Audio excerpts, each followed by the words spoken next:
धं निराभासं निराकारं निरञ्जनं नित्यबोधं चिदानन्दं गुरुं ब्रह्म नमाम्यहम्।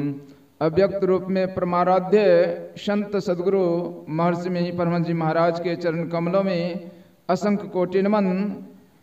पूज्यपाद ब्रह्मलीन स्वामी अच्युतानंद जी महाराज के चरण कमलों में सतकोटि नमन। मंचासीन पूज्य गुरुजन के चरणों में प्रणाम। संवेद समादरणीय सज्जन वृंद, धर्मानुरागिनी माताओं बहनों, सबको मेरा नमन। हम लोग तो पूज्यपाद के बारे में जानते ही हैं। हमारे पूज्यपाद इतने सरल थे कि अपना जीवन चरित्र अपने से लिखे और कोई चीज छिपाए नहीं। गुरु पूज्यपाद बाबा कहते थे कि हमारा जन्म के समय शरीर लाल था, इसलिए हमारा माता पिता ने मेरा नाम अधिक लाल रखा। समय पा करके वह शरीर जो है वह रंग रहा नहीं और काला हो गया।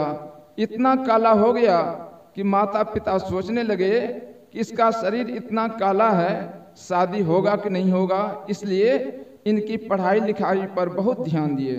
बाबा पढ़ने लिखने में बहुत तेज थे और अच्छे अंक लाते थे। समय पा करके ये शिक्षक में बहाली हुए और शिक्षक का काम करने लगे। लेकिन पहले का नियम था कि शिक्षक लोग किसी के दरवाजे पर रह करके पढ़ाई करते थे। तो जिसके यहाँ बाबा रहते थे वे मांसाहार परिवार से थे और बोले कि यहाँ तो मांस मछली चलता है। तो बाबा ने उस शिक्षक पद से परित्याग कर दिए। फिर समय पा करके गुरु महाराज से दीक्षा लेने के लिए गए। तो गुरु महाराज कहते हैं कि तुम्हारे गांव में बिरंची दास जी का ठाकुरवाड़ी है, वहीं जाकर के पूजा पाठ करना। तो पूज्यपाद बाबा कहते हैं कि हम मूर्ति पूजा नहीं मानते हैं। कहते क्यों नहीं मानते हैं? तो उस समय में नवाखाली में उस समय मूर्ति काली माई के सामने कितने पुजारी मारे गए। तो गुरु महाराज कहते हैं कि तुम जो हमारे पास आए हो और हमारे सामने तुमको कोई मारने लगे तो हम क्या करेंगे? तो गुरु महाराज पूज्यपाद बाबा को बहुत मानते थे, बहुत चाहते थे। एक बार पूज्यपाद स्वामी अच्युतानंद जी महाराज बीमार पड़ गए थे, बुखार हो गया था। तो गुरु महाराज संत शिव जी महाराज को कहते हैं कि जाइए कि संपादक जी का क्या हाल है। और फिर साहिब स्वामी जी महाराज भी वहाँ आ जाते हैं, दोनों बैठे हुए हैं। फिर गुरु महाराज भी टहलते टहलते प्रेस में आ जाते हैं और गुरु महाराज कहते हैं कि हम भी आ गए। जिस कुर्सी पर पूज्यपाद स्वामी अच्युतानंद जी महाराज बैठते थे तो बाबे के आसनी पर गुरु महाराज बैठ गए। कितना गुरु महाराज मानते थे। एक बार का प्रसंग है कि हमारे पूज्यपाद स्वामी अच्युतानंद जी महाराज रात्रि में 10 बजे से 12 बजे गुरु महाराज के सेवा में रहते थे। एक दिन ऐसा होता है कि शाम में 6-7 बजे गुरु महाराज कहते हैं कि हमको भूख लगी है, भोजन कराओ। तो सब लोग कहने लगे कि हुजूर अभी तो भोजन चढ़ा हुआ है, कुछ बना नहीं है। कहता कि जैसा बना है वैसे खिलाओ। तो कच्चे दाल, कच्चे सब्जी सब ला करके दिया गया। तो गुरु महाराज कहते हैं कि कच्चा सब्जी कुछ खाया जाता नहीं है, तो थोड़ा सा खाए और सो गए गुरु महाराज। जब भोजन का समय हुआ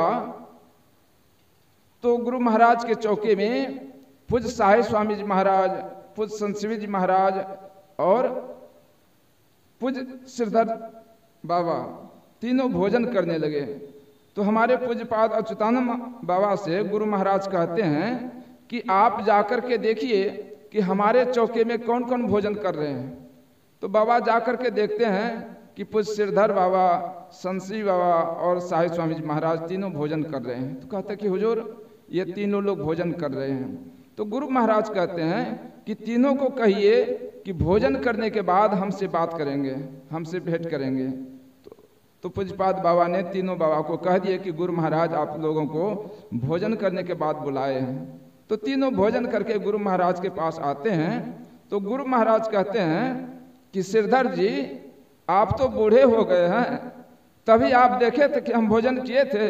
कहता है नहीं हुजूर, जब हम भोजन नहीं किए तो आप लोग कैसे भोजन कर लिए? तो श्रीधर बाबा पूज हाथ जोड़ लिए कि हुजूर हम लोगों से गलती हो गई। तब ऐसा समय देख करके पूज्य साहिब स्वामी जी महाराज वहां से हट गए। गुरु महाराज बहुत कड़े रुख के थे, बहुत डांटते थे। तो साहिब स्वामी जी महाराज वहां से हट गए।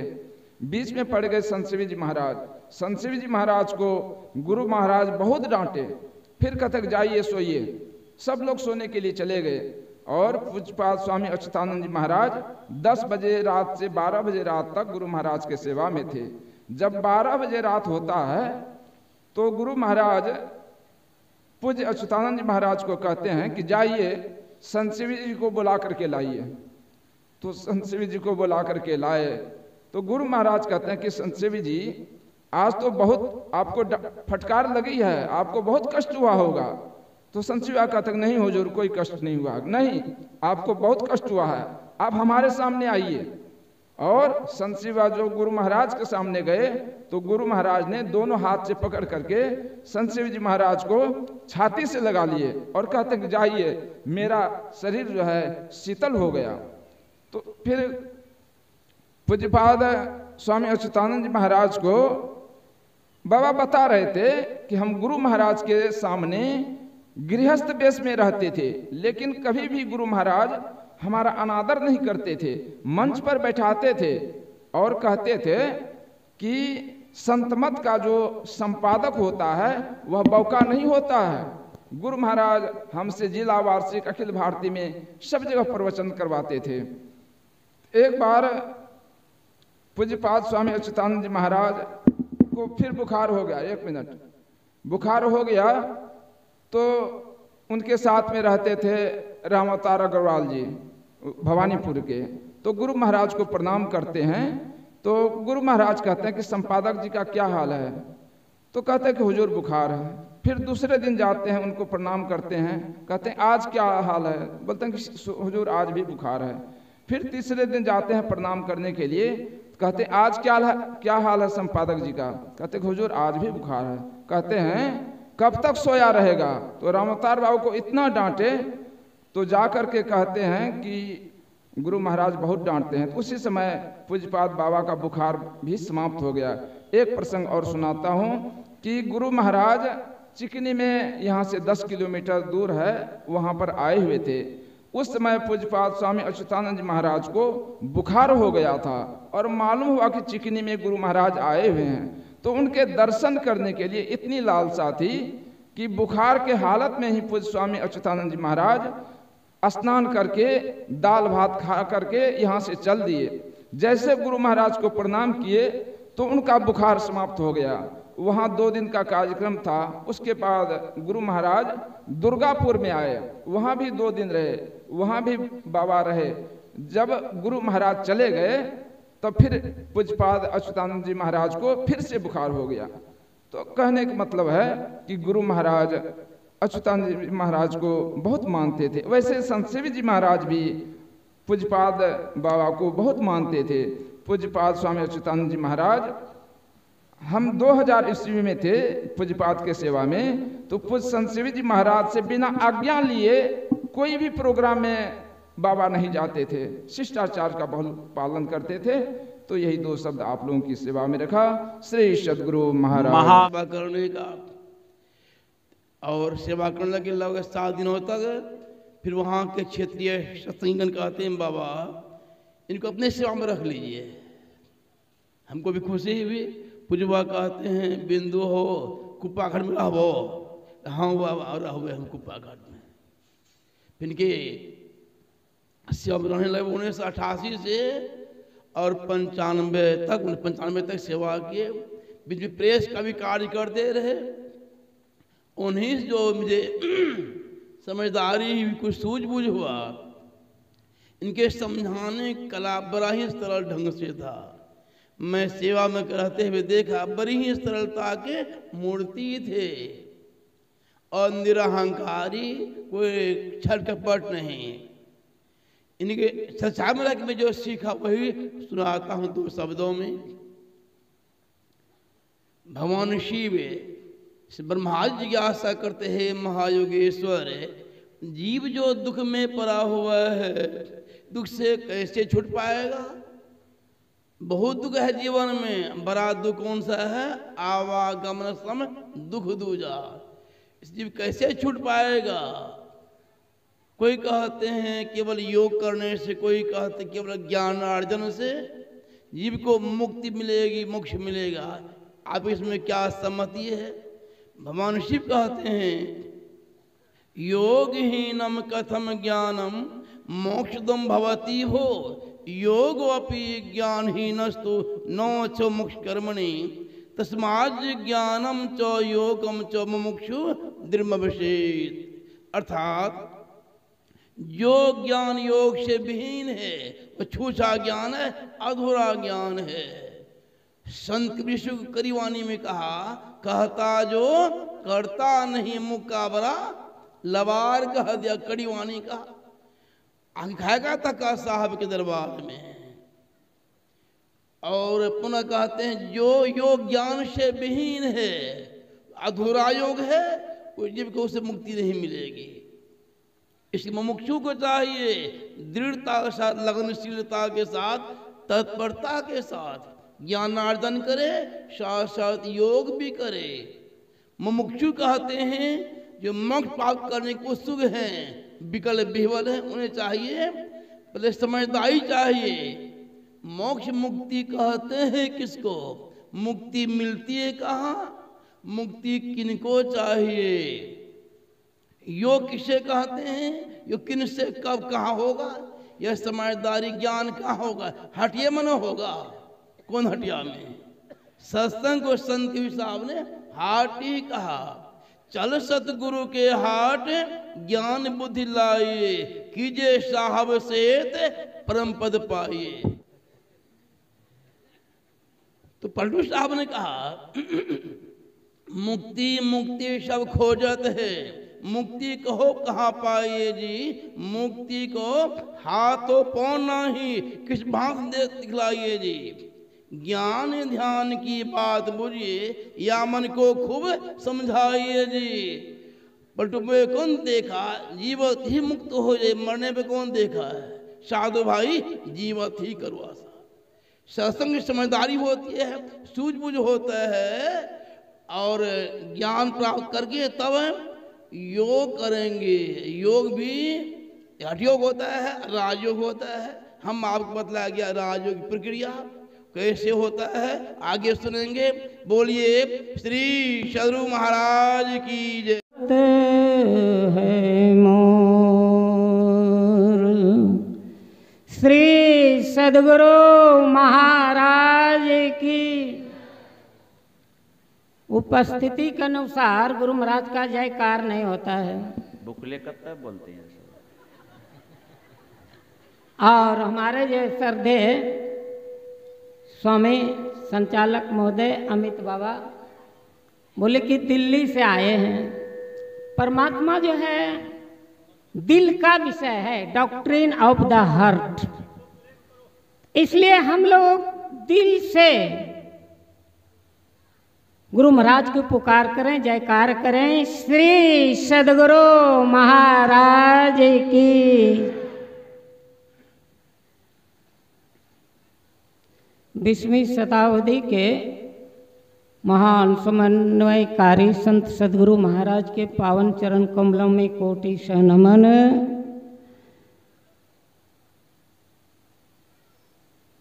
परमाराध्य के वरिष्ठ शिष्यों में महान तपोनिष्ठ वयोवृद्ध ज्ञानवृद्ध पूज्यपाद स्वामी अच्युतानंद बाबा के पावन चरणों में कोटि से नमन। पूज्यपाद गुरुजन वंदनीय साधु समाज, परम आदरणीय सज्जन वृंद, परम आदरणीय माताओं तथा भक्तिमती बहनों एवं प्यारे बच्चों,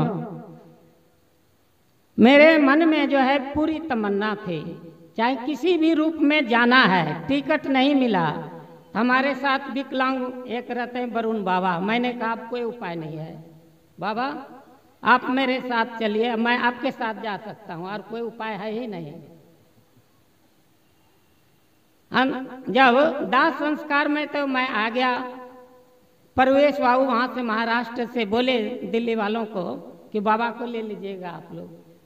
तो बस 2 ही आदमी आए थे, वो प्लेन का टिकट बनवा दिए, हम चले आए। इस बार जो है कोई उपाय नहीं हुआ तो वरुण बाबा जो है विकलांग बोगी में इनके साथ मैं आ गया, लेकिन किसी तरह से जो है पहुंचा लेट से। संत कबीर साहब कहते हैं, आए हैं सो जाएंगे राजा रंक फकीर, एक सिंहासन चढ़ी चले एक बंदे जात जंजीर। पूज्यपाद हुजूर का जो है गांव का पहले मुझे नाम नहीं था। इन्होंने जब स्मरण नहीं था, जब शरीर छोड़ा, पहले मैं भवानीपुर जानता था, बाद में जाना कुशहा। यहाँ आए तो देखें कुशहा जैबो लिखा हुआ है, जाबे जाबे। हाँ, इसलिए जो है गुरु महाराज के जो है वाणी को उन्होंने चरितार्थ किया, और संत कबीर साहब की वाणी को, आए हैं सो जाएंगे राजा रंक फकीर। आए हैं, एक दिन जो है जाना होगा। और कहते हैं, आए हैं सो जाएंगे राजा रंग फकीर, एक सिंहासन चढ़ी चले एक बंदे जात जंजीर। यह त्रिदिवसीय सत्संग कहिए कि यह संपादक बाबा का जो है अखिल भारतीय हो रहा है। यह 3 दिन का कार्यक्रम जो है उनके नाम पर जो है इतनी भीड़ जुटी, और अभी भी जो है सत्संग में इतनी भीड़ जुटती है कि यहाँ से जो है रोड तक एक हो जाता है, लगता है। यह देखकर जो है मन प्रसन्न हो जाता है कि गुरु महाराज के जो है इन्होंने कितनी आज्ञाओं का पालन किए। मैं जब कुप्पा घाट आया था तो गेट पर रखा था हमको, तो पूज्यपाद बाबा गए तो हमसे बातचीत किए कुछ, तो उन्होंने कहा कि आप मेरे साथ चलें, और ऑफिस में जो है अपने साथ उन्होंने रखा, काम दिया। मैं भी शांति संदेश में काम किया हूँ, पत्रिका भी बेचने जाता था, और जो है लेबुल भी लिखता था, पता भी लिखता था। इस तरह से रहने के बाद जो गुरु महाराज जब शरीर छोड़े तो मैं चला गया हरिद्वार तरफ। उधर ही रहा, 4 वर्ष के बाद आया। फिर हमारे वहाँ कुप्पा घाट में पूज्य बाबा आए, पूज्य पाद महर्षि संत सेवी बाबा के पास मेरे पिताजी आए, बोले कि इनको, यह मेरा पुत्र है, इनको जो है यहाँ से छुट्टी दे दीजिए। श्री सद्गुरु महाराज की जय। आप थे पूज्य स्वामी निरंजन जी महाराज, जो कि पूज्य बाबा के विषय में बहुत कुछ आप उनको न जाय, जो कुछ कहूँ तुम्हारी कृपा, मोते कछो न वसन। बोलिए श्री सद्गुरु महाराज की जय। श्री सद्गुरु महाराज की जय। श्री सद्गुरु महाराज की जय। पूज्याति पूज्य मंचस्थ महात्मा गण के श्री चरणों में कोटिशः नमन। समवेत समादरणीय सज्जन वृंद, आदरणीय माताओं एवं भक्तिमती बहनों तथा ग्रामवासी बंधुओं, अभी हम सब स्वामी अच्युतानंद जी महाराज के श्रद्धांजलि समारोह में आयोजित त्रिदिवसीय सत्संग का अंतिम दिन के अंतिम पाली के सत्संग में उपस्थित हैं। सदग्रंथ पाठ में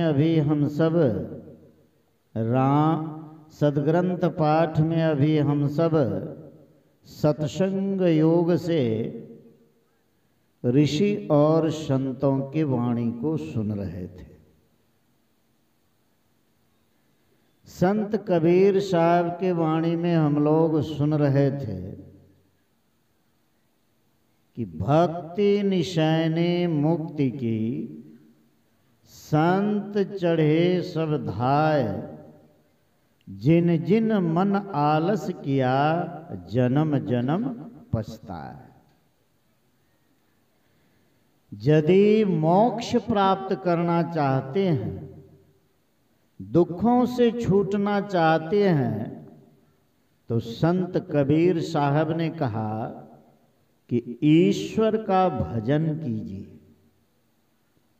बिना ईश्वर भजन किए कोई मोक्ष सुख को प्राप्त नहीं कर सकता है।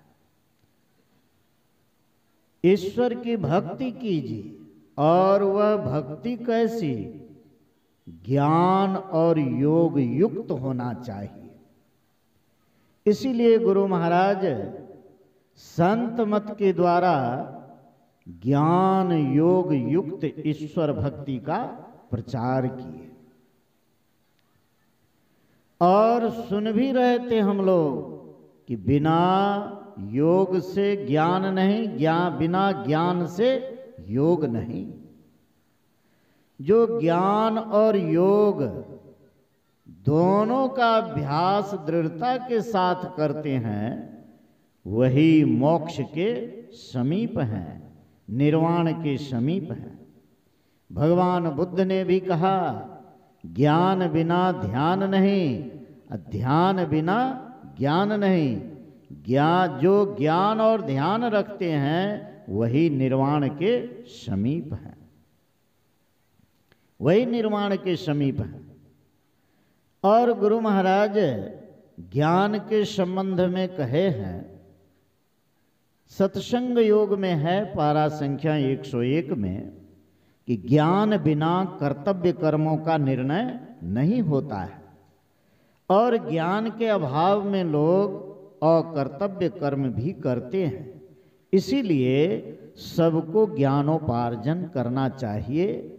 और गुरु महाराज बतलाए, ज्ञान की प्राप्ति विद्याभ्यास और सत्संग के द्वारा होगा। इसीलिए सबों को अपने बाल बच्चे को अपने से ऊंची शिक्षा प्रदान करावे। विद्याभ्यास से बुद्धि परिमार्जित होती है, कर्तव्य अकर्तव्य का ज्ञान होता है। क्या करना चाहिए, क्या नहीं करना चाहिए, इसका ज्ञान होता है। इसीलिए विद्याभ्यास भी आवश्यक है और सत्संग भी आवश्यक है। यदि पढ़े लिखे नहीं हैं तो सत्संग करें, संतों के वचन को सुनते सुनते समझते समझते समझ जाएंगे और कर्तव्य अकर्तव्य का ज्ञान हो जाएगा। यह ज्ञान हो जाएगा कि क्या करना चाहिए, क्या करने से ईश्वर की प्राप्ति होगी। उस काम को करेंगे किनसे जानकर? गुरु से जानकर, सदगुरु से उस योग के भेद को जानकर अभ्यास करेंगे। यदि इस योग के भेद को जानकर थोड़ा भी अभ्यास किए हैं तो गुरु महाराज कहे कि मोक्ष के साधन में लगे हुए अभ्यासी की अधोगति नहीं होती है। उनको बारंबार उत्तम शरीर, मानव शरीर प्राप्त होता है और तब तक प्राप्त होते रहता है जब तक कि मोक्ष को ना प्राप्त कर ले। इसीलिए इस मोक्ष के साधन में लग जाइए, और मोक्ष के साधन में यदि लगे रहेंगे, थोड़ा थोड़ा भी अभ्यास करेंगे, तो अवश्य है किसी न किसी जन्म में अवश्य मोक्ष सुख को प्राप्त कर लेंगे, मोक्ष सुख को प्राप्त कर लेंगे। और पूज्यपाद बाबा जीवन भर इस योग में लगे रहे, साधन भजन करते रहे, जर्जर अवस्था में भी। अगस्त में कलकत्ता में ध्यानाभ्यास होता है, पक्ष ध्यानाभ्यास, उस क्रम में मैं भी था वहाँ। पूज्यपाद बाबा बाथरूम में ही गिर गए थे, सिर में चोट लगी, फट गया, ब्लड निकलने लगा। हम लोग उसमें महलम पट्टी किए, अमोल बाबा महलम पट्टी किए। पूज्य बाबा कहने लगे क्या हुआ है? कहे हुजूर फट गया है, सिर से खून जा रहा है। कहा अच्छा ये हो गया है। इतना होने के बावजूद भी पूज्य बाबा मंच पर गए और उपदेश किए, उपदेश किए। सत्संग के प्रति इतनी श्रद्धा थी उनको। और अंत समय में पूज्य बाबा एक ही बात कहा करते थे गुरु महाराज के, जैसे गुरु महाराज का अंतिम उपदेश था, संत कबीर साहब के वाणी में कहे कि सुकीरत कर ले नाम सुमर ले, को जाने कल की जगत में खबर नहीं पल की। उसी तरह पूज्य बाबा भी कहा करते थे गुरु महाराज की वाणी को, बराबर कहा करते थे कि जप कीजिए अति पावन गुरु मंत्र, मन ही मन जाप जपो, उपकारी गुरु रूप को मानस ध्यान थपो। जब भी गुरु पूज्य बाबा के पास माइक जाए तो इस बात को कहते ही थे, कहते ही थे। इसीलिए हम लोग भी यदि जप ध्यान मनोयोग पूर्वक करेंगे, इसका अभ्यास करते रहेंगे, तो अवश्य है मोक्ष सुख को प्राप्त कर लेंगे। इसीलिए सदाचार समन्वित जीवन व्यतीत करते हुए नित्य सत्संग ध्यान करते रहेंगे, तो अवश्य उस सुख को प्राप्त करेंगे। इन्हीं शब्दों के साथ पूज्य बाबा के श्री चरणों में श्रद्धा सुमन समर्पित करते हुए मैं अपने वाणी में विराम देता हूँ। बोलिए श्री सद्गुरु महाराज की जय। सुरत शब्द श्री सद्गुरु महाराज की जय। श्री सद्गुरु महाराज की जय। अव्यक्त रूप में सतत स्मरणीय परम पूज्य परमाराध्य श्री सद्गुरु महाराज के त्रैलोक पाद पद्मों में कोटि से नमन। पूज्य ब्रह्मलीन पूज्य स्वामी अच्युतानंद जी महाराज के पावन चरणों में कोटि से नमन। मंच पर विराजमान गुरुजन, समवेत समादरणीय सत्संग प्रेमी महानुभावों, भक्तिमती माताओं एवं बहनों,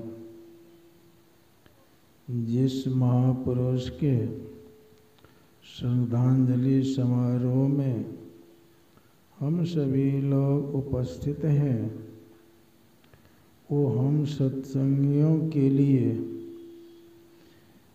रीढ़ के समान है। कहेंगे आप रीढ़ के समान कहने का मतलब हम भक्तों को संत मत का संदेश पहुंचाने वाले शांति संदेश के संपादक स्वामी अच्युतानंद जी महाराज 1964 ईस्वी से 1986 तक मासिका पत्र को हम लोगों के बीच में संपादित करके भेजते रहे। हम सभी उनके अवश्य ऋणी हैं। उनको गुरु महाराज के प्रति कितना लगन था, कितना प्रेम था। वो एक दिन मुझसे कहने लगे धरारा आश्रम में कि देखिए धरारा आश्रम ही हमारा गुरुद्वारा है। मैं कुशहा से रविवार के रोज पैदल धरारा आते थे और सत्संग करके फिर पैदल कुशहा चले जाते थे। सोच सकते हैं कुशहा से धरारा की दूरी कितनी है और यहाँ से पैदल जाना वहाँ, और वहाँ से सत्संग समापन के बाद फिर यहाँ पहुँचना पैदल कितनी कठिनाई होती होगी। और वो बराबर कहते थे कि मैं धरारा वहाँ से आता था रविवार को सत्संग सुनने के लिए। मेरा जन्मभूमि पड़ता है भटगामा। मुझसे पूछा कि आपका घर कहाँ है, मैंने कहा भटगामा। कहो भटगामा तो हमारे स्मरणीय स्थान है। मैंने कहा बाबा सो क्यों? मुझे बाबा ने कहा देखिए 1964 में भटगामा में महाधिवेशन हुआ था। वहीं पर अखिल भारतीय मंच पर मुझे संपादक का कार्यभार सौंपा गया था। तब से जब तक गुरु महाराज शरीर में रहे तब तक मैं इस कार्य को करते रहे। और संत मत के सदग्रंथ का इतना अध्ययन था उनके पास में, कोई भी पद बनाता था या बोलता था, पढ़ता था तो उनको पकड़ लेता, शुद्ध कर देता था। एक बार एक महात्मा लक्ष्मीनाथ गोसाई की वाणी को पढ़े, गुरु होता गुरु जाग महायशु इंद्र वरुण जगदीशा। पूज्य बाबा ने कहा लोग मन ग्रंथ भी बोलने लगता है। लक्ष्मीनाथ गोसाई की वाणी में है गुरु होता गुरु जाग महापशु इंद्र वरुण दिग्देशा। मुझे बाबा ने कहा जब मैं संपादित करता था तो गुरु महाराज स्वयं देखते थे। उस समय के शांति संदेश में यही बात है, गुरु होता गुरु जाग महापशु इंद्र वरुण दिग्देशा। मेरे मन में हुआ कि जब शुद्ध है गुरु जाग महापशु, तो पशु में तो हम लोग समझते जानवर, लेकिन ये अर्थ तो यहाँ होगा नहीं।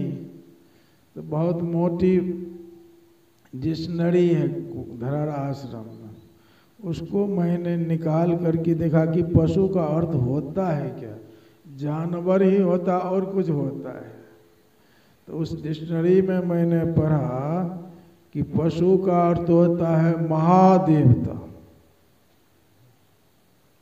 पशु का एक बहुत से नाम में एक नाम महादेवता भी है। तो महादेवता गुरु महाराज तो देवता के भी देवता थे, महादेवता थे ही। तो इस तरह से वो किसी भी संतवाणी को वो देखते थे, जहाँ अशुद्धि होती थी तुरंत पकड़ लेते थे। एक बात और उन्होंने कहा कि देखिए कबीर साहब की वाणी में है गुरु बिनु ज्ञान नाम न पइहो मिथ्या जन्म गमाई हो। गुरु महाराज अपने मिथ्या को कभी नहीं बदले, इसलिए कि मिथ्या शब्द जो है वो क्षेत्रीय भाषा है। भले उसका अर्थ होता है वृथा, लेकिन गुरु महाराज संतवाणी को हेरफेर नहीं करते थे। अब देखिए उसी को कर दिया बिन गुरु ज्ञान नाम न पइहो वृथा जन्म गमाई हो। ये सब बहुत वो संत वाणी की देख रेख करते थे, कहाँ अशुद्धि है क्या है नहीं है। और बहुत से पुस्तक बनाने वाले से वो कहते थे कि आप जो पुस्तक बनाए हैं जब हम उनको देखेंगे, आपकी गलती को पकड़ेंगे तो आप मानिएगा? आप हमको पुस्तक देने के लिए आए हैं, हम आपके पुस्तक को देखेंगे, यदि गलती होगी तो आप मानिएगा उसको? नहीं मानिएगा तो हमको पुस्तक पढ़ने की आवश्यकता नहीं, ले जाइए। उनको इतना अनुभव था। और गुरु महाराज की सेवा ही नहीं, संत मत को आगे बढ़ाने में इनका बहुत योगदान है। साथ साथ संत वाणी को माध्यम बना करके वो प्रवचन करते थे। उनके प्रवचन से मैं बहुत प्रभावित, एक एक चौपाई की व्याख्या वो घंटों करते थे। जो लोग उनके सत्संग में सम्मिलित होते थे उनको विषय का निश्चित ज्ञान होता था कि किस विषय पर किस तरह से बोला जाता है।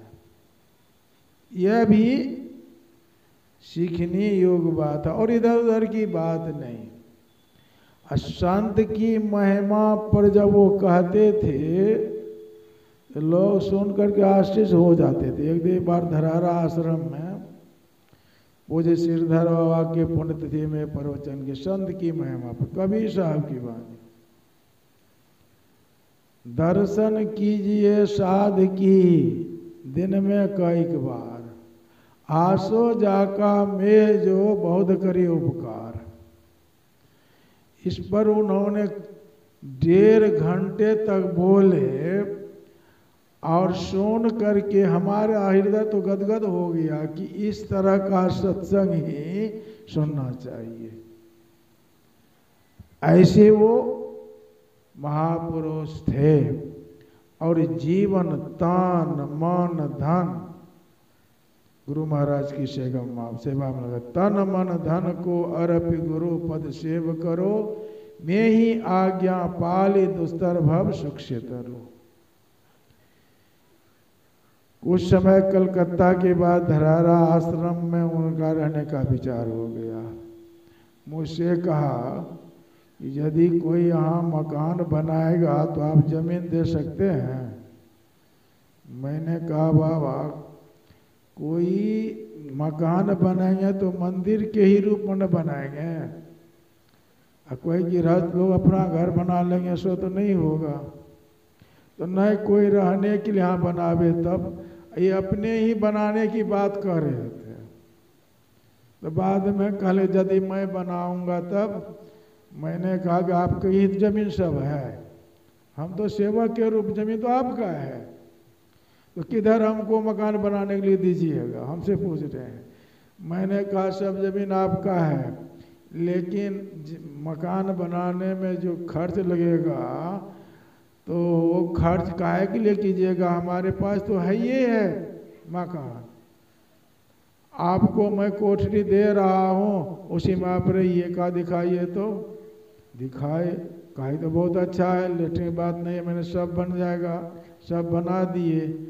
जब रहने लगे तब उनके मन में हुआ कि गुरु महाराज का जो गुफा मंदिर है वो क्यों नहीं बन रहा है। और सत्संगी लोगों से कहा कि सभी लोग उनका गुफा मंदिर में सहयोग कीजिए और पहला चंदा मेरा है 10,000 लिखिए। 10,000 तब ये हमको कहा कि ये रुपया रखिए और सत्संगी लोगों से कहा आप लोग भी इनमें सहयोग कीजिए। अब बराबर धरारा कहते गुफा मंदिर बना कि नहीं, काम चल रहा है कि नहीं। बार बार जाते थे देखने के लिए, एक मंजिल फिर दूसरा मंजिल, तो मुझसे कहा कि कितना बड़ा बनेगा। मैंने कहा कि इंजीनियर साहब कहते हैं कि इनकी ऊंचाई हम 90 फीट करेंगे, तो 90 फीट का बनेगा। मैंने कहा हाँ ठीक है बनाइए, गुरु महाराज का काम न हो रहा है। अब बनाते बनाते बन ही गया। फिर कहने लगा कि गुरु महाराज की यहाँ मूर्ति होनी चाहिए। तो मैं इनके साथ गया जयपुर। जयपुर में कलाकार को बुलाए इनके पास आए तो कहने लगे कितना रुपया लीजिएगा? खूब सुंदर गुरु महाराज की मूर्ति बननी चाहिए। तो वो 1.25 लाख में बाबा के सामने तय किया। अब वो जल्दी बना के देता नहीं था। आइए बाबा तो बार बार कहते थे मूर्ति क्यों ना आई, पैसा का दिक्कत है तो कहिए हम चंदा करके देंगे। मैंने कहा नहीं बाबा, वो काम 3 महीने के बाद शुरू करेंगे मुझसे कहा है।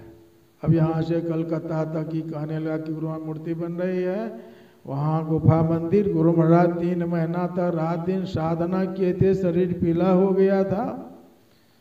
तो वहाँ पर गुरु महाराज के ध्यानस्थ मूर्ति बनेगी। तो वहाँ से सुशीला दीदी हमको फ़ोन किया कि इससे जो कितना खर्च लगेगा। मैंने कहा देखिए उसमें तो एक सत्संगी गुप्त रूप से ही दान दे दिए कि जो लगेगा हम देंगे, किसी से मांगिए नहीं। अब उसके निमित्त चंदा हम कहाँ से लेंगे? कहा कोई बात नहीं। पूज्य सुतानंद जी बाबा मुझसे प्रेरित कर रहे थे तो मेरे मन में अच्छा पूछे वहाँ के व्यवस्थापक को कि कितना खर्च लगेगा। तो मैंने कहा नहीं पूरा हो गया। अब स्टेचू इस बार 2022 में मंगवाए, जाके देखे, कहने अब बहुत अच्छा हुआ बाबा। मैंने कहा कि आपको भी यही हम समाधि बना देंगे। तो हमसे कहने लगा कि यहीं पर बनाइएगा। मैंने कहा हाँ, कहाँ बनाइएगा? अमोल जी भी हमारे साथ में थे। तो मैं जगह बता दिया कि ऐसे ऐसे बाउंड्री करूँगा और इस जगह पर आपका समाधि बनेगा। कहा बहुत अच्छा। लेकिन कलकत्ता में शरीर तो आप लोग जानते हैं। मैं अमोल जी से पूछा तो कहा नहीं, कुशा के लोग का आग्रह है कि यहीं आना चाहिए। तो मेरे मन में हुआ कि वहाँ उनका जन्म स्थान है, पैतृक संपत्ति है, तो वहाँ कोई अनुचित नहीं होगा। वहाँ के लोग चाहते हैं तो वही दाह संस्कार होना चाहिए। इसलिए मैं इस बात को कभी व्यक्त नहीं किया कि लोगों के मन में ठेस नहीं पहुँचे कि कहे कि हम वहाँ दाह संस्कार करेंगे। ये भी स्थान उनके लिए बहुत अच्छा है और यहाँ के लोग बहुत श्रद्धालु भी हैं। तो उनके विषय में कितनों भी कहा जाए कह नहीं सकते। और मैं तो अमोल बाबा को धन्यवाद देता हूँ और इनको प्रेरित करने वाले हमारे स्वामी स्वरूपानंद जी महाराज। कभी ये उबते थे तो मैं भी कहता देखिए जो अंतिम तक सेवा करते हैं उन्हीं की सेवा सार्थक होती है। इसलिए इस सेवा में कष्ट होता ही है, क्योंकि श्रीधर बाबा एक दिन कहे हमसे कि कोई अपने गुरु की सेवा करे और सुख चाहे, मान चाहे, ये संभव नहीं है। श्रीधर बाबा कहा करते थे सेवक सुख चाह मान भिखारी, व्यसन धन शुभ गति वे विचारी, लोभी जस चारु गुमानी, नव दुही दूध चाहती है प्राणी। तो मैं अमोल बाबा से कहते थे कि बाबा वृद्धावस्था में इस समय आपकी सेवा सार्थक होगी और कष्ट सहकर भी सेवा जो करते हैं तो उनका फल उनको मिलता है। तो हमारे अमोल बाबा भी पूज्य बाबा की बड़ी तन्मयता के साथ कष्ट सह करके सेवा किए और अंतिम सेवा तक इन्होंने निभा दिया। ये पूज्य बाबा के परम शिष्य के रूप में। इसीलिए इनके द्वारा मुझे किसी ने पूछा कि पूज्य बाबा का दाह संस्कार किनके द्वारा होना चाहिए। मैंने कहा कि अमोल बाबा अंतिम समय तक वो सेवारत रहे हैं, वही इनके अधिकारी होने चाहिए, इन्हीं द्वारा अग्निदान होना चाहिए। तो सभी लोग इस बात सहमत हुए। जो जो जो लोग मुझसे कहा सबको मैं यही विचार दिया और इन्हीं के द्वारा दाह संस्कार भी हुआ। अब हम सब लोग उनसे बहुत उपकृत हैं, तो उपकारक के लिए कुछ करना चाहिए। क्या करना चाहिए? तो उनका जो समाधि स्थल है वो जल्दी बनकर के तैयार हो जाए, इसके लिए इसमें सबका सहयोग अति आवश्यक है। सभी लोग सहयोग करेंगे, समाधि बनकर तैयार हो जाएगा। ऐसे महापुरुष के प्रति मैं अपनी श्रद्धा सुमन समर्पित करते हुए अपनी वाणी को विराम देता हूँ। बोलिए श्री सद्गुरु महाराज की। सृष्टि के कण कण में विराजमान संत सद्गुरु महाराज के चरण में प्रणाम। उनके सेवा में रत अच्युतानंद जी महाराज को इतना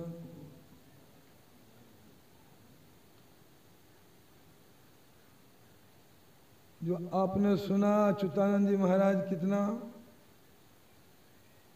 समय तक सेवा किए शांति संदेश से गुरु महाराज का। उसके पार्थिव शरीर तो नहीं है, किन श्रद्धा सुमन चढ़ाते हुए उसको भी प्रणाम करते हैं। मंचासीन तीर्थों को पवित्र करने वाले साधु समाज, सज्जन वृंद, माताओं एवं बहनों, जिस महापुरुष के श्रद्धांजलि समारोह में हम लोग बैठे हुए हैं, उनके विषय में जितना कहा जाए थोड़ा ही होगा। और संचालक महोदय संकेत भी कर दिए कि समय तो नहीं है। और हमारे विशेषज्ञ आप लोग जानते ही हैं, आप तो नाम बदल गया है, स्वरूपानंद हो गया है। अब अपने स्वरूप में जो प्रतिष्ठित हैं वे अच्युतानंद जी महाराज के ऋणी हैं कि विद्या उन्हीं से सीखा है। और गांव में भी हैं, वे जो कहेंगे विशेष कहेंगे, हम लोग तो थोड़ा थोड़ा सुनी हुई बात कहेंगे। एक बार मुझसे कह रहे थे, प्रवचन में भी कई बार कहे हो पहले संत मत कर नहीं जाने रहिए, विरोधे करे, कल्याण पढ़े रहिए जरूर। वही में रहे हनुमान जी के पूजा में मंत्र, वह मंत्र का याद करिए। वो मंत्र का याद करिए, श्रद्धा से करिए याद, तो हर हमेशा करिए। लेकिन वही धर्म संप्रदाय के लोग कहे कि पैखाना काल में ये मंत्र नहीं पढ़वाक चाहिए, तो नहीं पढ़िए। जब गुरु महाराज के विषय में सुनलिए तो सुनलिए ना कि यहाँ से पैदल जाएगा, तो उनका से इच्छा भले दीक्षा लेके तो कहलखिन अपन समस्या कि हम ई मंत्र का पढ़े छे, लोग कहे छे नहीं शौचालय काल में नहीं पढ़वाक चाहिए। तो गुरु महाराज कहल के जो शौचालय काल में ही शरीर छूट जाता,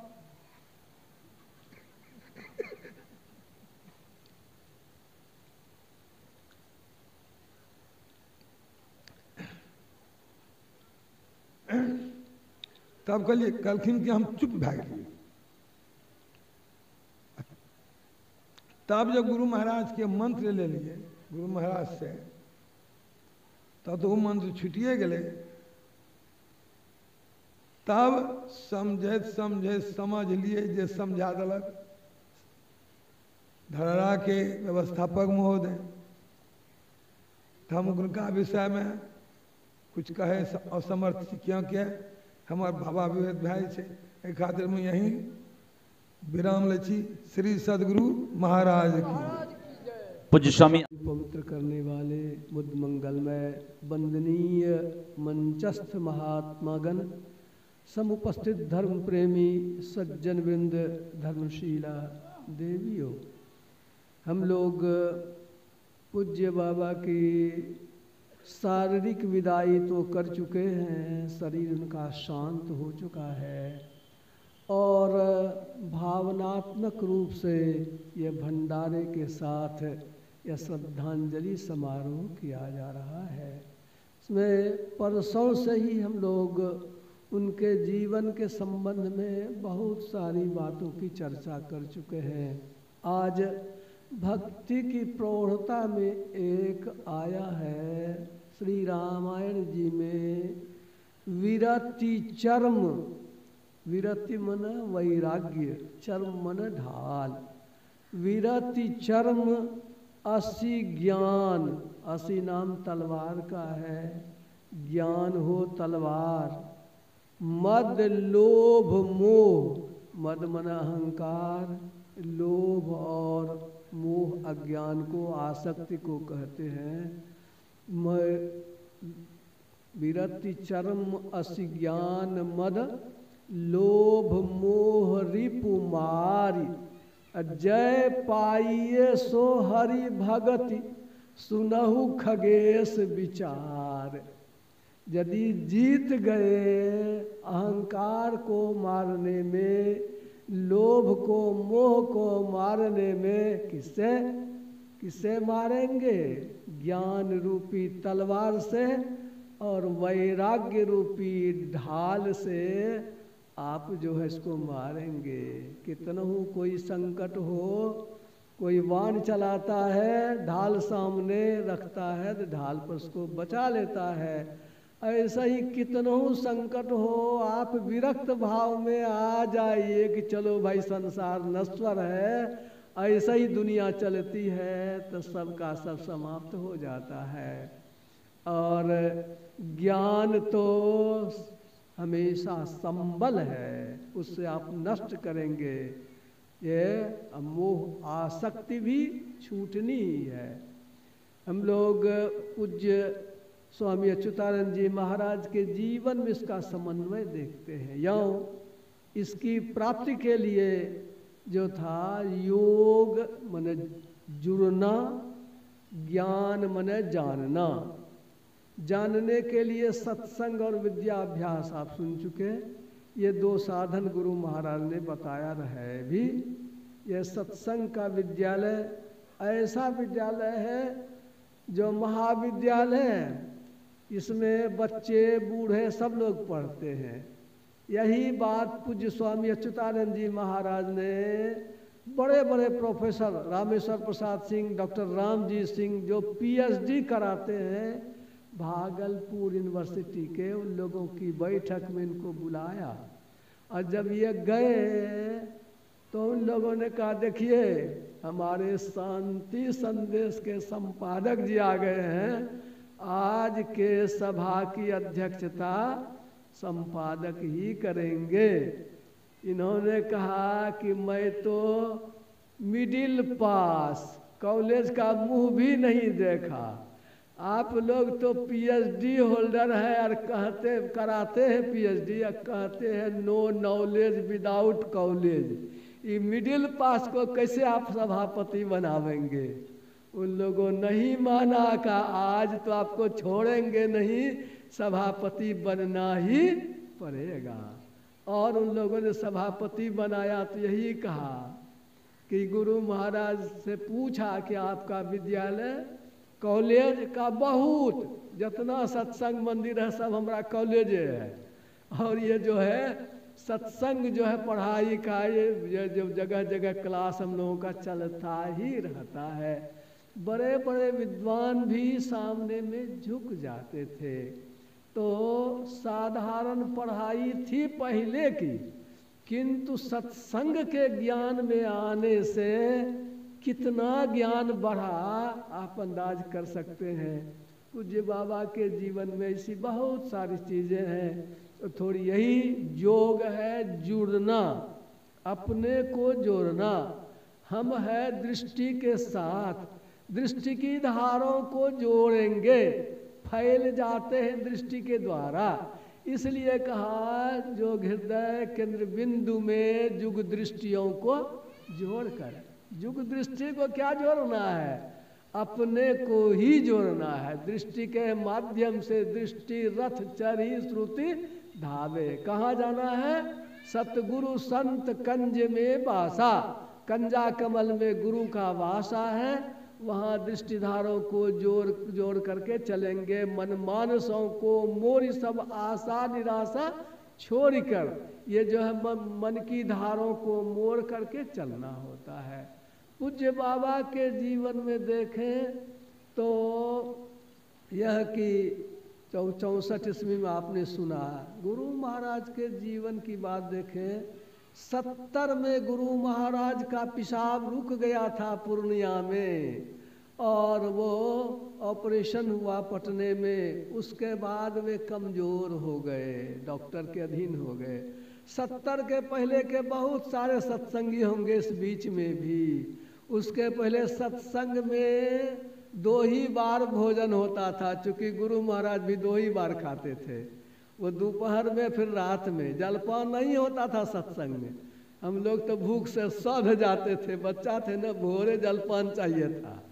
तो इस तरह से 70 के पहले का सत्संग, गुरु महाराज की कड़ाई वाला सत्संग, उस सत्संग में ये कड़े स्वभाव के तो रहेंगे ही। उस समय के जो भी साधु थे कड़े स्वभाव के थे, डांटते भी थे और रास्ते पर लाते भी थे। तो संपादक बाबा 47 ईस्वी में दीक्षा लिए गुरु महाराज से। अब वो सब कहानी तो पहले थोड़ी सी चर्चा हुई है, अभी कहूँ तो बहुत लंबा हो जाएगा। लेकिन थोड़े समय में यही कि उस समय का जो उनका हुआ, और फिर जो थोड़े सोशलिस्ट पार्टी और क्या क्या पार्टी पॉलिटिक्स में चले गए थे, उससे उनकी स्थिति और भी गड़बड़ हो गई थी। इनकी पत्नी हंसा देवी जो सुना आपने, वो तो समझिए कि हम लोग, मैं तो कहता हूँ कि इनसे भी बढ़ करके साध्वी थी। जरा सा कुछ नहीं, बाल बच्चा नहीं। हम लोगों के यहाँ से जो पढ़ाई में गाय मिला था, उसके बच्चा को ही बेटा समझती थी, पुत्रवत प्यार करती थी, और उसको खिलाना पिलाना उसमें रहती थी। चले गए पूज्य संपादक बाबा वह कुप्पा घाट, ये सबकी ममता को छोड़ करके और सबके साथ वैराग्य भाव के साथ ही चले गए। लेकिन भोजन की व्यवस्था के लिए वहाँ पर 200 रुपया महीना, 100 रुपये यहाँ के लिए, 100 रुपया वहाँ के लिए, भोजन के लिए उनको वहाँ पर मिलता था। तो 200 रुपये में ही काम चलाते थे। गोया कहने का मतलब कम से कम में गुजारा। और आपने जीवनी में पढ़ा कि पार्टी पॉलिटिक्स में जाने के बाद इनकी आर्थिक स्थिति बहुत दयनीय हो गई थी। फिर पढ़ाई लिखाई का काम शुरू किया, और जो काम हुआ तो सत्संग में आने के बाद क्या हुआ? सत्संग में आने के पहले, गुरु महाराज की सेवा के पहले घर में खाने के लिए अनाज नहीं है, यह भी सुना आपने। और सत्संग में आने के बाद आज हम लोगों को इतना मिलता है, इतना भोजन का तो छोड़िए, तबीयत खराब, बाबा जी खाते खाते ही बीमार हो जाता है। और कपड़ा तो इतना मिलता है कि बक्सा में जगह नहीं रहता है, बढ़ते बढ़ते भी भरले रहता है। तो गोया उन लोगों की ही कृपा का यह प्रसाद है कि जहाँ रहे वो करते गए। उनके कुछ उपदेश की बातें कि पाखंड पर चोट करते थे। ये सामने में जहाँ आप खाए सुबोध जी के यहाँ एक आए थे, उस समय में भागवत कथा पंडित जी करते थे। तो वो भागवत कथा वाले पंडित जी जब भोजन कर चौका लगा करके और तब प्रिया रख करके तब भोजन करते थे। और जब भोजन करते थे तो बायां हाथ को चौका के बाहर निकाल देते थे, हवाई जहाज के डैना की तरह, वो अक्सर कहा करते थे। और वो जो है पूज्य संपादक बाबा पहुँचे, इस धर्म की तलाश में रहते ही थे, कहते हैं कि महाराज जी ये आप ही हवाई जहाज का डैना क्यों निकाले हुए हैं? तो कहे कि नहीं समझे, दाहिना हाथ तो कोई बात नहीं है, बायां हाथ से अशौच को साफ करते हैं ना, अशौच रहता है, गंदा रहता है, तो उसको बाहर कर लिए। तो कहे कि अशौच में शौच से आए तो हाथ नहीं मले थे क्या? कहा हाथ तो मले थे फिर भी तो गंदे रह गया। कहा पंडित जी तो हाथे है जिसको मलबो किए, और जो माल खजाना है वो तो पीढ़िया पर है। वो पाखंड ज्ञान शौचंग परित्यज्य बाह्य जो रमते नर सो मूढ़, वह मूढ़ है। भक्ति में इसकी आवश्यकता नहीं है। भक्ति है आप अपने को पवित्र करेंगे, अंतःकरण में आप जुड़ेंगे, दृष्टि की धारों को मोड़ेंगे, मन मानसों को संसार से विरक्त करके अपने अंदर ले जाएंगे। एक और कहानी कहते थे कि जो एक आए थे बहुत बड़े पंडित भवानीपुर में, और ये जाकर के उनसे पूछे कि वो कहानी कहे कि अर्जुन जो है ऐसा जप करता था कि रोम रोम से जय कृष्ण श्री कृष्ण की ध्वनि निकलती थी, तो भोला बाबा पार्वती मैया को उसका अर्जुन का दर्शन करने के लिए मंगवाए। संक्षेप में मैं कहूँगा तो भोला बाबा सोचे कि सोए हुए हैं, पत्नी वगैरह होगी वहाँ पर, तो नारद बाबा इसको भेजे कृष्ण भगवान को कि आप जाइए, आपका तो बहिने है सुभद्रा, जा करके उनको जगाइए, दर्शन करेगी पार्वती। वो देखे कृष्ण भगवान की जय कृष्ण श्री कृष्ण की ध्वनि निकलती है, तब वे भी पैर चाँपने लगे। सुभद्रा और रुक्मिणी तो अलगे पैर चाँपती थी, ये सुभद्रा पैर चाँपती थी उनकी अलगई। और जब वो नहीं आए तो ब्रह्मा जी को बुलाए तो ब्रह्मा जी भी स्तुति गाने लगे। नारद बाबा को भेजे तो वे भी बीना बजाने लगे। तब कहे कि अब नहीं होगा, चलो अपने से। तो भोला बाबा पार्वती मैया गए तो देखा कि विचित्र दृश्य है। वो अर्जुन जी सोए हुए हैं, रोम रोम से जय कृष्ण श्री कृष्ण की ध्वनि निकलती है, सुभद्रा जी पर जांच रही है, भगवान कृष्णों पर जांच रहे हैं, नारद बाबा बिना बजा रहे हैं, वो वेद से स्तुति ब्रह्मा जी कर रहे हैं। तो वो जो सुने महात्मा जी का, हाँ ये तो बहुत अच्छी कहानी आपने कही। कहा महाराज इसी में फिर संदेह है। तो क्या इतना बड़ा भक्त हो गया अर्जुन, स्वर्गारोहण पर्व में पढ़िए तो नरक कैसे चला गया? वो इतना बड़ा सुमिरन करने वाला नरक कैसे चला गया? पंडित जी तो घबरा गए।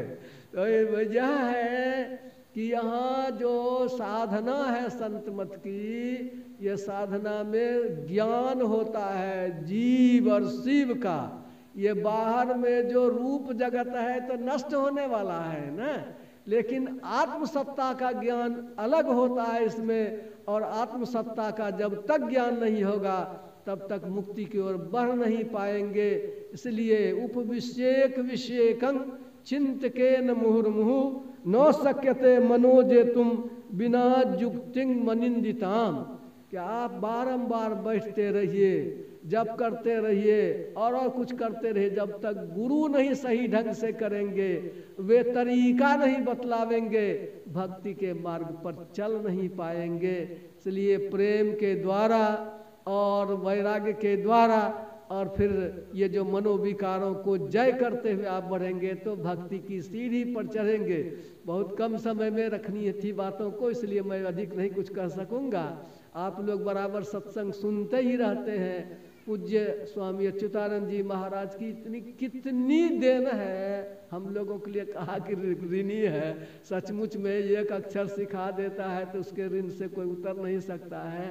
हम लोग तो बचपन से ही साथ साथ रहे। शांति संदेश का जो काम था उसमें भी मैं सहयोग, जब भी जाता था अधिवेशन में यदि रहता था समय, तो वो मुझ पर छोड़, बल्कि 65 ईस्वी में साथ साथ ही वो मुंगेर का जो शांति संदेश का काम करते हुए, फिर आलमनगर का करते हुए, फिर वहाँ से कलासन धुरिया कलासन में आए गुरु महाराज के साथ साथ। गुरु महाराज ने कई दिनों तक मुझे देखा। तो उस समय में मैट्रिक का परीक्षार्थी 65 ईस्वी में, गुरु महाराज काफ़ी स्वस्थ थे। तो हम मुझे बुला करके पूछे क्या नाम है, मैं तो नाम बता दिया, लजा करके भाग गया, बच्चा जैसे भागता है। तो फिर संपादक बाबा ने बताया कि हमारे दादाजी को जानते थे गुरु महाराज, तो बताया उन्हीं का है। फिर वहाँ से हम लोग उनके ससुराल आए और ससुराल से फिर पैदल होते हुए फिर गांव आए। इस तरह से साथ साथ रहना, ज्ञान की चर्चा करना होता ही रहा है। तो उनके संबंध में कितनी बातें कही जाए तो थोड़ी होंगी। हमारे देवनारायण बाबा कहे आपको, ये जो गुरु महाराज का जो धरती के नीचे ध्यान का बनाए थे, उनकी ही जो है वो ये मंत्रणा थी कि उन्होंने शुरू किया काम और चंदा भी दिया। और ये ठीक ही कह रहे थे अनमोल को भी कि यहीं पर जो है समाधि आपकी बना देंगे। वो भी कहते हाँ यहीं पर बना दिया। तो ये सब होता था। तो ये रूपरेखा उनकी है, क्षेत्र में भी, इस क्षेत्र में सत्संग का प्रचार होता रहे, उनकी निशानी बनी रहे, इस हिसाब से यहाँ पर समाधि स्थल बढ़िया सा उनका बने। मैंने तो कहा भी था अनमोल को कि लोगों कि यहाँ पर समाधि बनेगी कुशा में तो 50,000 हमारा चंदा रहेगा, तो तुम लोग यहाँ बनाओ और जो है जो यहाँ पर सेवा होती रहेगी। कलकत्ता में तो अभी जिंदा में तो लोग आता भी नहीं। अच्छा, और कृष्णा जी है कोलकाता के, अनमोल जी बता रहे हैं कि अभी ये 5,000 ही लिखवा रहे हैं चंदा के रूप में। और जिनको देना होगा पीछे स्तुति आरती के बाद जो है आप लिखा देंगे, तो जितना जल्दी हो सकेगा ये जो बनेगा चंदा फिर होगी। अंत में जो है जितने जिन लोगों ने इसमें छन से कन से समय से ठंडी में बैठे रहे, आज भी देखते हैं कितना सवेरे आकर के जम करके बैठे हुए हैं, इतना कष्ट उठा करके उनके प्रति श्रद्धांजलि अर्पित करते हुए कर रहे हैं। उनको जो भी कष्ट हुआ होगा, सेवा में त्रुटि हुई होगी, तो इस समूह की ओर से, यहाँ की जो व्यवस्था की ओर से सबों से जो है क्षमा प्रार्थी है यहाँ की व्यवस्था। और अपना जान करके सबको सहेंगे। हमारे अमित जी भी बहुत अच्छा मन संचालन किए। महात्मा लोग दूर दूर से आए, कष्ट सह करके आए और बाबा के श्री चरणों में सब लोग आए। धरारा का तो पूरे बैचे आ गया है। अनमोल बाबा देवनारायण बाबा के साथ नहीं आते हैं, दोनों आ गए हैं। हमारे बिंदु बाबा, हमारे ये जो है दिल्ली से निरंजन बाबा और ये बुद्धिनाथ बाबा और बहुत से बाबा लोग, सबका नाम मैं कितना गिनाऊं। सब लोगों के लिए यह है कि सब लोगों के लिए हम लोग आभारी हैं कि सब आए और इस ज्ञानमय यज्ञ में बाबा के प्रति श्रद्धांजलि अर्पित किए। सब लोगों के लिए जो है शुभकामना है, गुरु महाराज से है। और आप लोग अब बिंदु बाबा 11,000 कह रहे हैं, तो खैर बिंदु बाबा बहुत दिन सेवा में रहे हैं, बाबा ये पूज्य संपादक बाबा की सेवा में। तो इस तरह से यह होता चला जाएगा। तो सब लोगों के लिए है कि गुरु महाराज से प्रार्थना है कि सब लोगों का प्रेम और जो है वो बढ़ता रहे सत्संग के प्रति, और लौकिक और पारलौकिक जो है कल्याण होता रहे। और संपादक जी द्वारा जो ये प्रचारित जो संत मत का, जो गुरु महाराज का ज्ञान का जो उन्होंने इस मुकमा पट रहा, कितना बस्ती है चारों तरफ, पूरब की बस्ती का मैं नाम भी भूल रहा हूँ, कबैया और कहाँ कहाँ वो मुकमा, सब जगह घूम घूम करके पैदल चल के उस समय में प्रचार किए हैं। और इस तरह से इस ज्ञान को हम लोग फिर क्षेत्र में लहलहा दें, जो फिर जो है सुंदर ढंग से सब जगह यह ज्ञान फैले, संत मत का ध्वजा जो है खूब ऊंचा हो। इन्हीं शब्दों के साथ सबके लिए गुरु महाराज से प्रार्थना है कि लोक और परलोक सबका मंगलमय हो, तो ध्यान बल बढ़े। बोलिए श्री सद्गुरु महाराज की।